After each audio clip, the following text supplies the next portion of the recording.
마이크도 들지 않고 혼자서 안내했습니다. 안봉재 집사님 저 문 앞에 앉아 계셔가지고 우선 이거 화장실 가야 되는데 못 가가지고 거기 앉으시지 마시고 저 의자에 앉아주시면 안 되겠습니까? 나중에 혹시라도 지각하셔서 늦게 들어오시는 분이 문 열다가 불편하실 수 있으니까. 네.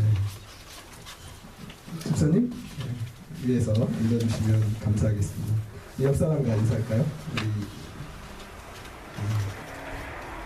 잘 오셨습니다. 인사하겠습니다. 시작. 잘 오셨습니다. 잘 오셨습니다. 뭔가 좀 형식적인 느낌이었어요. 진심이 담기지 않았었어요. 네, 다시 한번 사랑하는 마음을 듬뿍 담아서 눈과 눈을 마주치면서 진심으로 마음에서 우러나오는 마음으로 잘 오셨습니다. 시작. 잘 오셨습니다.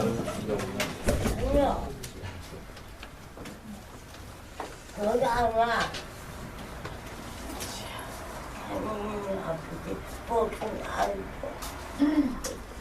저희 교단은 대한예수교 장로회 중에서도 합동교단이라고 합니다. 대한예수교 장로회가 여러 개의 교단들이 있어요. 통합, 합동, 고신, 여러 가지가 있는데 저희는 그 중에 합동교단이라고 하는데 1년에 한 번씩 총회가 열립니다. 우리 공동의회가 있잖아요. 교회마다. 그 교회 성도들이 1년에 한 번 이렇게 모이는 공동의회 말고 교회 목사님들과 장로님들이 한 번씩 모이는 노회라는 게 있어요. 교회들의 대표자들이 모이는 거죠. 그 노회의 대표자들이 한 번씩 모여서 1년에 한 번씩 교단 총회를 갖습니다. 이번 해가 아마 101회 총회일 텐데, 그러니까 101년이 된 것이죠. 예장 합동교단이. 지지난 해 2014년 9월에 있었던 99회 예장 합동총회에서 헌법을 전면 개정하려고 하는 시도를 가지고 오랫동안 준비하고 연구한 일이 있었습니다. 그래서 헌법이 약간 현대에 잘 안 맞거나 약간씩 수정해야 될 부분들이 있는데 그것들을 개정하자 그래서 헌법 전면 개정위원회가 발족되어서 그것들을 이제 했는데 그 중에 11조를 교인의 의무로 정하려는 법으로 그것을 정하려는 그런 법안을 발의했습니다. 그래서 헌법 전면 개정위원회가 그러한 법안을 가지고 이제 99회 총회에서 이제 묻는 것이죠. 총회 회원들에게 이것을 통과시킬까요? 아니면 기각할까요? 이렇게 물었는데 99회 총회는 11조를 교인의 의무화하려던 그런 헌법 전면개정위원회의 보고를 10분 만에 기각시켰습니다. 2013년부터 11조를 교인의 의무로 법으로 규정하려던 그런 법안은 교단 안팎으로 지탄을 받았어요. 교단 안에서도 그게 말이나 되냐, 교단 밖에서도 야, 합동교단 진짜 이상하다 이렇게 지탄을 받았지만 헌법개정위원회는 이단 세력이 교회를 분열시키는 것을 미연에 방지하기 위해서 11조를 교인의 의무로 해야 된다고 주장했고 그것을 법적인 의무로 규정해서 11조를 만약에 하지 않는 성도가 있다면 그런 교인은 공동의회의 의결권과 투표권도 제한하려는 시도도 이제 한 것이죠. 그 법안에 그런 게 포함되어 있었습니다. 어쨌든 그러한 개정안이 기각되면서 11조가 교인의 의무라고 법으로 정해서 그것을 어기는 교인은 공동회의 의결권과 투표권을 제한하려는 시도는 일단 기각되었습니다. 좀 어렵게 설명을 했지만 무슨 말인지 이해하시겠죠? 그러니까 교단 한편에서 11조를 교인의 의무이기 때문에 그것을 안 하면 의결권이나 투표권도 없고 실질적으로는 아예 교회에서 내쫓아도 된다 이런 걸 법으로 성문화해서 제정하려는 시도가 있었다는 것입니다. 여러분 주일 성소와 11조 기도생활과 같은 장로 교인의 가장 기본적인 정체성이라고 할 수 있는 그런 아주 기본적인 신앙의 생활들을 그게 가장 기초적인 것이니까 이것은 의무를 법으로 정하는 것이 옳을까요? 여러분 어떻게 생각하십니까?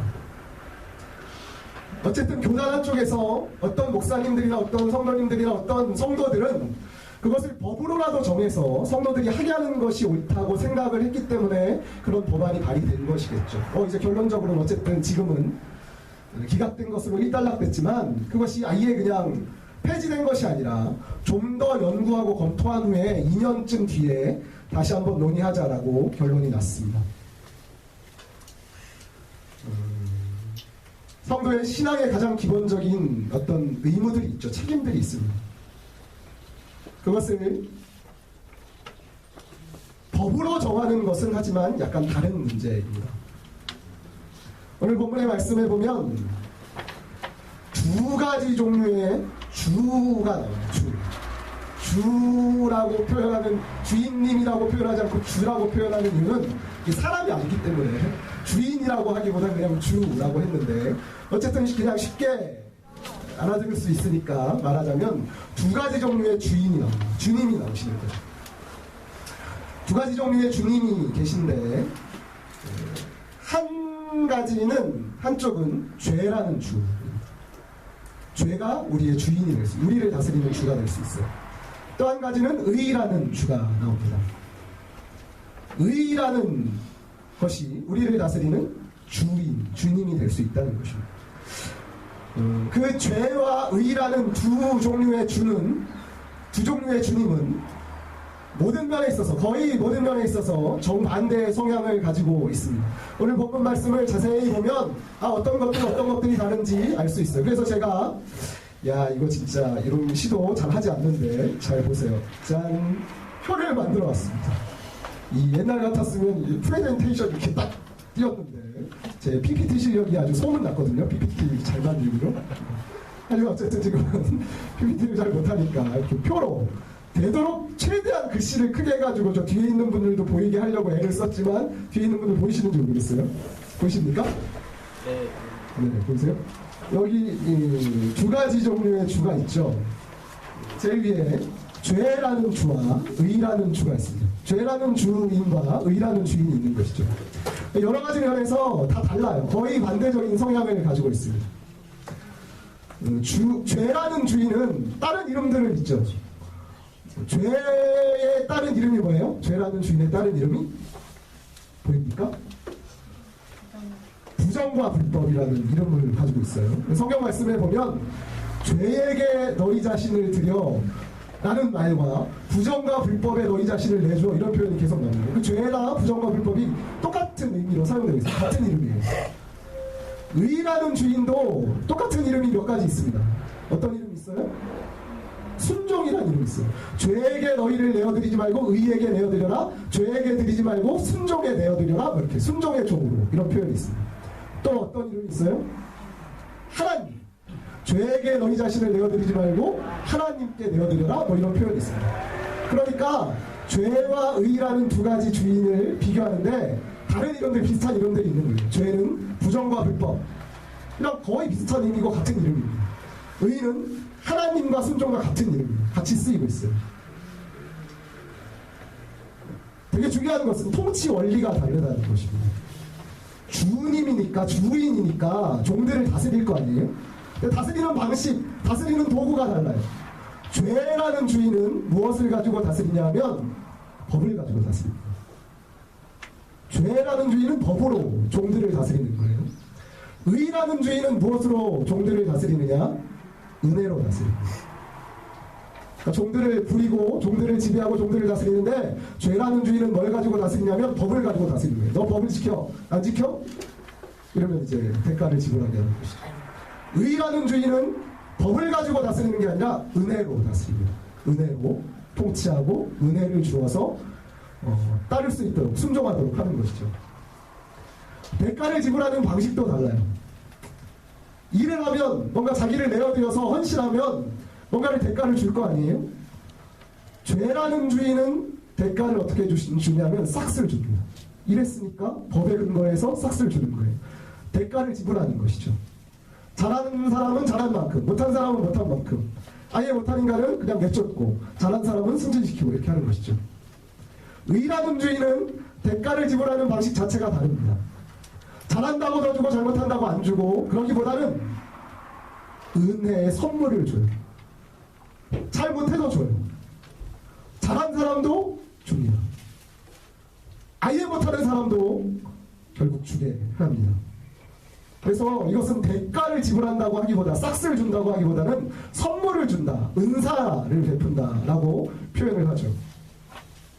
열매도 다릅니다. 죄의 종들은 죄에게 자신을 들여서 열심히 일하고 죄에게 자신을 들여서 열심히 애를 쓰면 무엇을 맺느냐? 불법의 열매를 맺죠. 의의 종들은 자신의 주인인 의에게 헌신하고 자기를 내어드리면 무엇을 열매로 얻느냐? 거룩함을 생산해냅니다. 거룩함을 맺게 되는 것이죠. 마지막은 그래서 이제 결론은 죄의 종들은 죄의 법에 의해서 죄의 지배를 받고 부정과 불법을 생산해내고 그 싹스로 무엇을 받느냐? 사망을 받습니다. 대가로 마지막에 무엇을 받아요? 사망에 이르는 것이죠.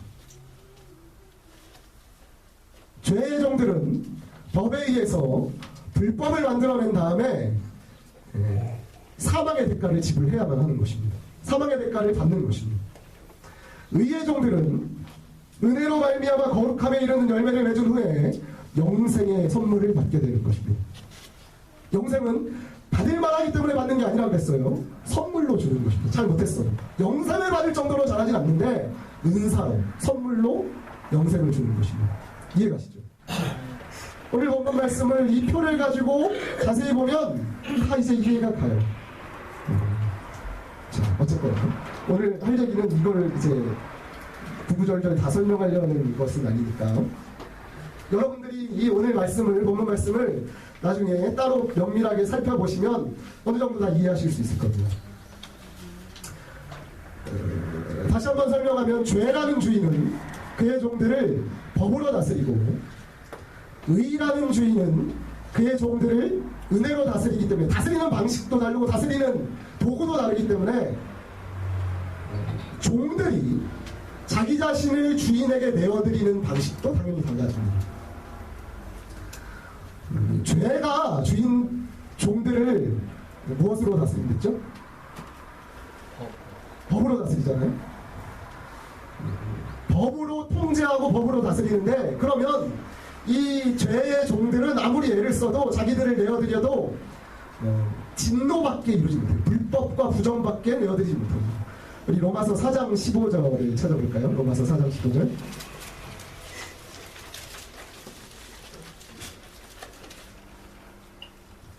로마서 4장 15절 읽어보겠습니다. 시작.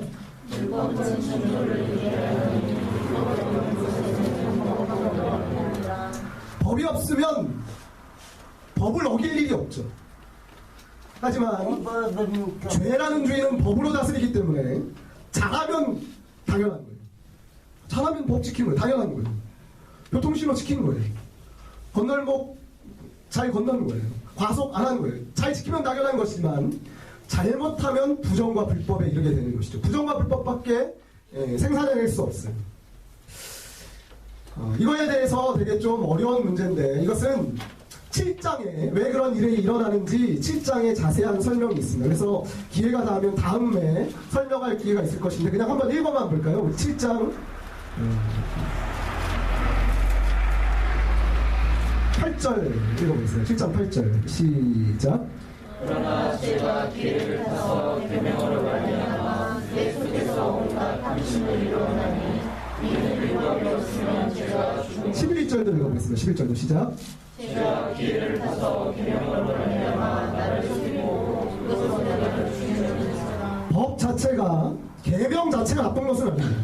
문제는 뭐냐면 죄가 법을 사용해서 계명을 사용해서 우리를 속이고 기회를 봐가지고 우리를 탐심에 나도록 우리 육신의 모든 욕망이 기본적인 욕망들이 있잖아요. 그것들을 이용해서 불법을 만들어내는 거예요. 죄라는 주인이 종들을 붙잡고 계명으로 말미암아서 법으로 말미암아서 죄 지을 수밖에 없도록 우리를 몰아가는 것입니다. 죄의 종들은 그러니까 좀 정확하게 표현하면 자기를 내어드려서 죄를 짓는 것이라기보다는 죄의 법에 사로잡혀서 죄 지을 수밖에 없도록 되어 있는 거예요. 죄의 종들이 죄 짓는 것은 필연적인 운명입니다. 안 질래 안 질 수가 없어요. 죄가 그의 종들을 사로잡아서 마음대로 휘둘르면서 죄 짓도록 만들어버린 다음에 죄를 지었기 때문에 사망의 대가를 지불하게 하는 것입니다. 그래서 로마서 7장 23절 24절에서는 이렇게 말하죠. 23절 24절 펼쳐져 있으니까 한번 같이 한번 읽어볼까요? 시작. 내 지체 속에서 다른 법이 내 마음에 법과 싸워 내 지체 속에 있는 죄의 법으로 나를 사로잡는 것을 보는도다. 오라 나는 공고한 사람이로다. 이 사망의 몸에서 누가 나를 건져내랴. 죄는 그의 종들을 다스릴 때 법으로 다스리고 죄의 종들도 자기의 주인인 죄에게 자기를 내어드리되 스스로 내어드린다기보다는 스스로 헌신하기보다는 스스로 죄에 자기를 내어드리기보다는 죄라는 주인이 종들을 사로잡아서 붙잡아가고 휘둘르고 마음대로 휘둘러서 죄 짓게 하는 것입니다. 그래서 죄의 종들은 벗어날 수가 없어요. 죄를 안 지을 수가 없어요. 사도 바울은 그래서 죄에 사로잡힌 죄의 종은 공고한 사람이고 사망의 몸에서 벗어날 길이 없다고 탄식합니다. 하지만 의가 통치하는 방식은 달라요. 의는 무엇을 가지고 다스린다고 했죠? 은혜를 가지고 다스립니다. 죄는 법을 가지고 종들을 다스리지만 의는 은혜를 가지고 종들을 다스려요. 의는 그 종들에게 영생을 선물하는 것만 죄랑 다른 게 아니라 주인 죄랑 다른 게 결과만 다른 게 아니라 과정도 다 달라요. 종을 다루는 방식 자체가 달라요. 종을 붙잡아서 휘두르고 불법을 행하도록 몰아치는 죄라는 주인과는 달리 의인은 그의 종들을 사랑합니다. 그리고 아예 양자도 인정해버려요. 의인은 자기의 종들을 종으로 부리려는 생각이 아예 없어요. 종으로 막 부려먹고 거기서 뭘 뽑아먹으려는 생각이 없어요. 노동력을 착취하려는 생각이 없어요. 의라는 주인은 그의 종들을 사랑합니다. 너무나 사랑해서 종인데 아예 자녀로 삼아버려요. 그리고 자녀로 삼고 사랑하니까 오래 참고 기다리고 인내하고 격려하고 칭찬하며 잘할 수 있도록 뒤에서 이끌어주고 밀어줍니다. 그래서 의의 종들은 자신의 주인 의를 주인님이라고 부르는 것이 아니라 주인님이라고만 부를 수 있는 게 아니라 아빠 아버지라고도 부를 수 있어요. 8장 15절도 읽어볼까요? 로마서 8장 15절입니다. 8장 14절부터 15절 같이 한번 읽어보겠습니다. 시작. 그 하나님의 영으로 인간을 얻는 사람은 곧 하나님의 아들이라. 너희는 다시 무서워하는 주의 영을 받지 아니하고 양자의 영을 받았으므로 일어나 아버지라고 부르짖는다. 의인은 그의 종들을 사랑하고 의롭다고 인정하고 자녀로 삼고 오래 참고 기다리고 잘못한다고 내치거나 버리거나 포기하지 않아요. 그냥 거룩해질 때까지 방치 않은 채 기다리는 것도 아니에요. 잘하겠지. 기다리면 잘하겠지. 이렇게 하는 것도 아니에요. 의인은 자신의 종들을 위해서 자신의 종이 거룩함에 이르는 열매를 맺게 하기 위해서 마음대로 붙잡고 휘두르는 것은 아니지만 끊임없이 은혜를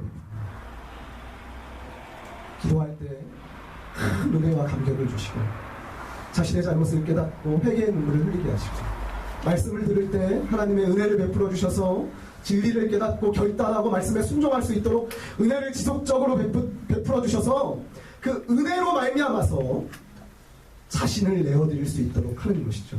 그래서 죄의 종들은 죄에게 붙잡혀서 휘둘리고 죄 지을 수밖에 없게 되지만 자기를 내어드리는 게 아니라 죄에게 붙잡힌 것이지만 의의 종들은 자신을 내어드리는 것입니다.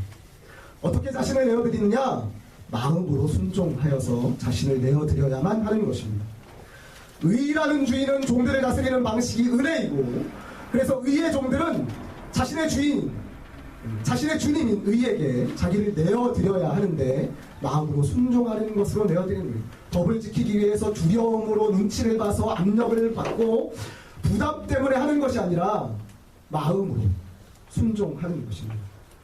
이게 죄라는 주인과 의라는 주인이 다른 방식이고 이것이 죄의 종들과 의의 종. 하지만 사람들은 이렇게 생각해요. 그래요, 알죠. 은혜를 끼치고 오래 참고 기다리고 인내하고 격려하고 칭찬하면 잘 될 것을 알지만 그렇게 하지 않는 사람들이 있잖아요. 교회 안에도 그런 사람들이 있습니다. 늘 격려하고 위로하고 칭찬하고 인정하고 존중하면 그것으로 말미암아 은혜를 받고 감격하고 감사해서 마음으로 자신을 순종하며 내어드리기보다는 오히려 그것을 변명거리로 삼고 핑계거리로 삼아서 죄 짓는데 더욱더 방종하고 방만하고 교만한 그런 사람도 실제로 있어요. 사도 바울은 거기에 대해서 뭐라고 말하느냐, 아주 원론적인 이야기만 계속해요. 답답한 사람이에요. 사도 바울은 뭐라 그러냐, 1절 2절 읽어볼까요? 6장 1절 2절.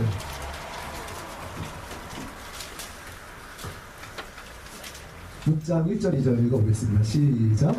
그런즉 우리가 무슨 말을 하리요 은혜를 더하게 하려고 죄의 영광이냐 그럴 수 없느니라. 죄에 대하여 주님과 그 가운데 서서히 15절도 읽어보겠습니다. 15절도 시작. 그런즉 어찌하여 우리가 구하에 대하냐고 내 안에 있으니 죄를 지으려 그럴 수 없느니라. 우리가 이제 의의 종들이잖아요. 의의 종들이니까 의의 종들은 무엇으로 지배를 받아요? 은혜로 지배를 받죠. 은혜로 다스림을 받죠. 그러면 법을 지키지 않아도 혼나지 않는 거예요. 법을 지키지 않아도 사망에 이르지 않는 거예요. 법을 지키지 않아도 정죄당하지 않는 거예요. 법을 지키지 않아도 비판당하지 않는 거예요. 그러니까 우리가 법 아래 있지 아니하고 은혜 아래 있으니까 죄를 지어도 되겠다라고 생각하는 사람들이 있고 실제로 그런 사람들이 있는 것 같아 보여요. 사도 바울은 그럴 수 없다는 거예요. 이게 무슨 말이에요? 그런 사람들이 진짜로 있는데. 하지만 의의 종들이라면 법 안에 있지 아니하고 은혜 안에 있다고 하더라도 결코 죄를 짓지 않는다는 것입니다. 그럴 수 없다는 것입니다. 이 점에 대해서는 예수님이 오히려 더 분명하게 알려주십니다. 마태복음, 성경을 많이 읽네요. 마태복음 한 번만 더 찾을까요? 마태복음 13장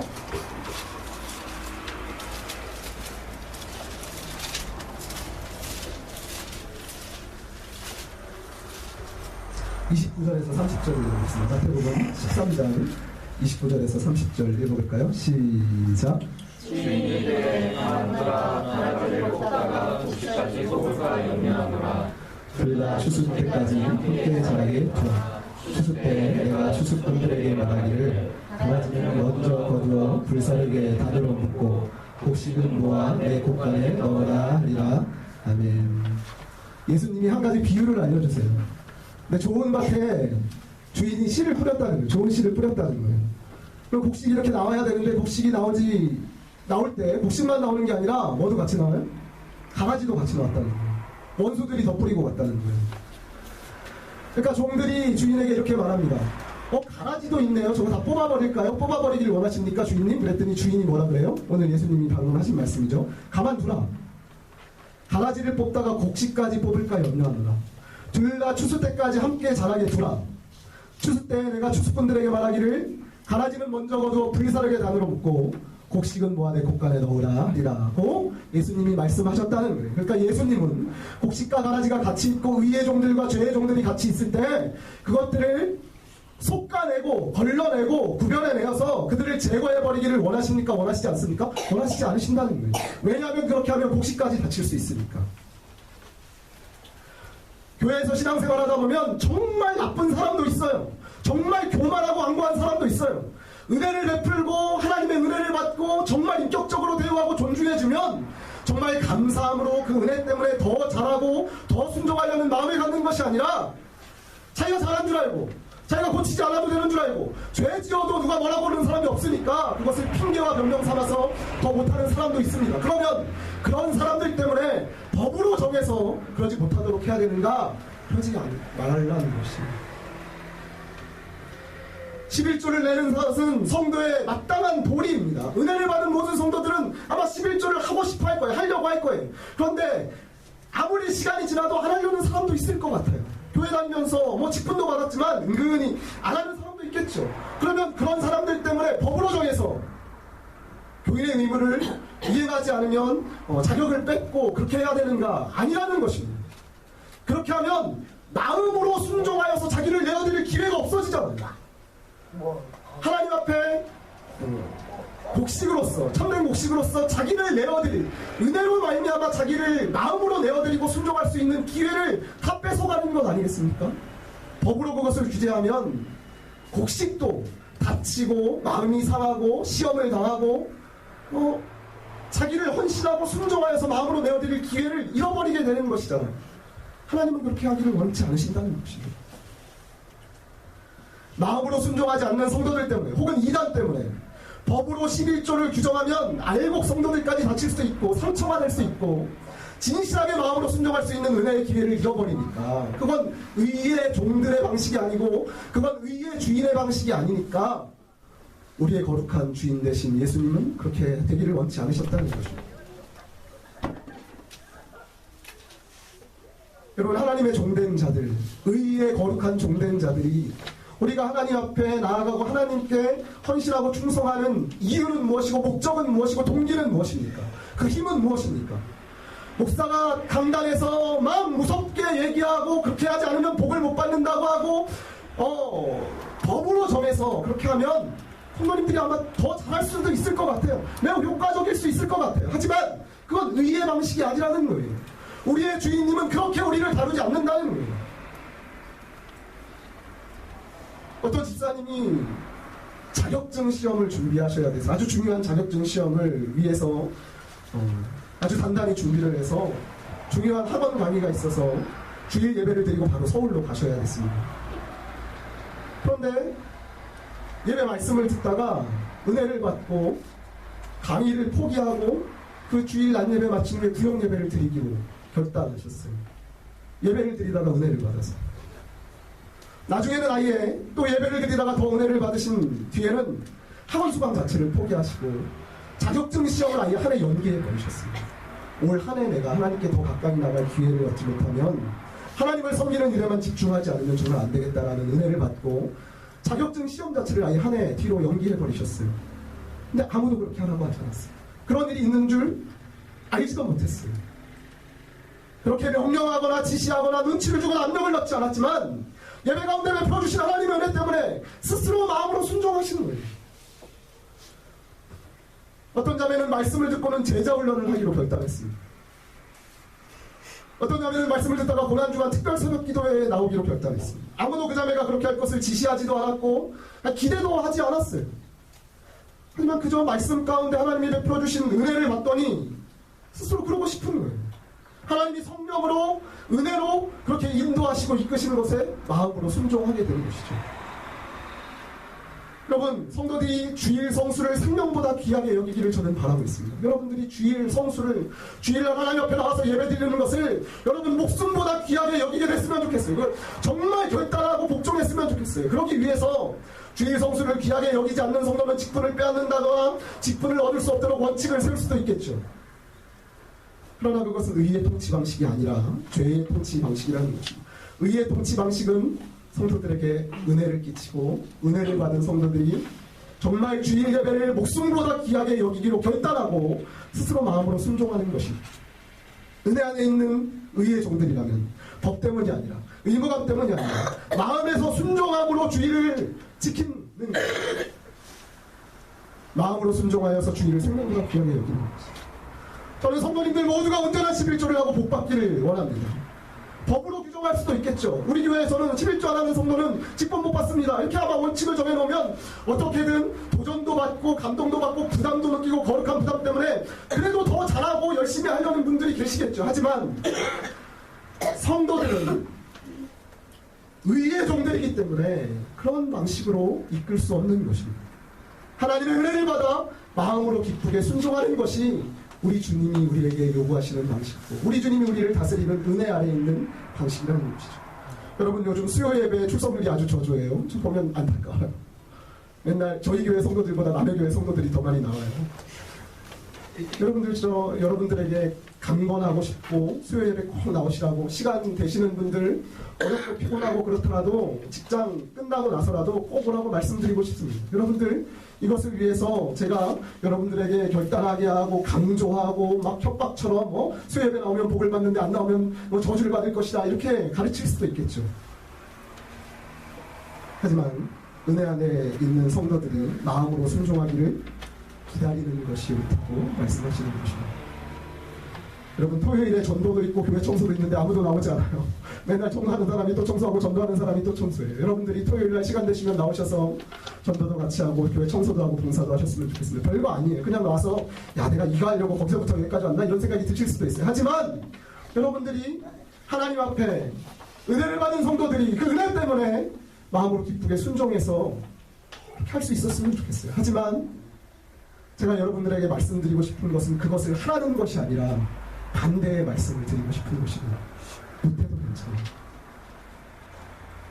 여러분, 전도하고 청소하고 예배에 참여하는 것들 잘 못해도 하나님이 여러분을 창방하지 않으세요.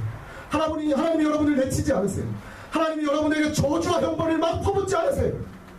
왜냐하면 하나님은 여러분들을 자녀로 삼아주시고 은혜로 여러분들을 다스리고 오래 참고 기다리시는 사랑의 아버지시기 때문이죠. 여러분들이 잘못하셔도 하나님 여러분들 벌하시기보다는 여러분들 끝까지 끌고 가시고 싶어 하실 것입니다. 여러분들 끝까지 보호하고 지켜주시고 싶어 하실 거예요. 저도 마찬가지입니다. 정도영 목사도 여러분들이 잘못하고 안하고 나태하고 게으르고 반말하고 죄짓는다고 해서 여러분들을 내치거나 교회에서 내쫓아버리고 싶은 그런 마음 없어요. 여러분들이 잘못해도 여러분들을 사랑하고 끝까지 인내하고 기다려 드리고 싶어요. 왜냐하면 그것이 의의 자녀들의 방식이니까. 좋은 교회는 모든 성도님들이 하나님의 뜻을 깨닫고 하나님의 말씀을 듣고 은혜를 받아 마음으로 순종하는 그런 교회였으면 좋겠습니다.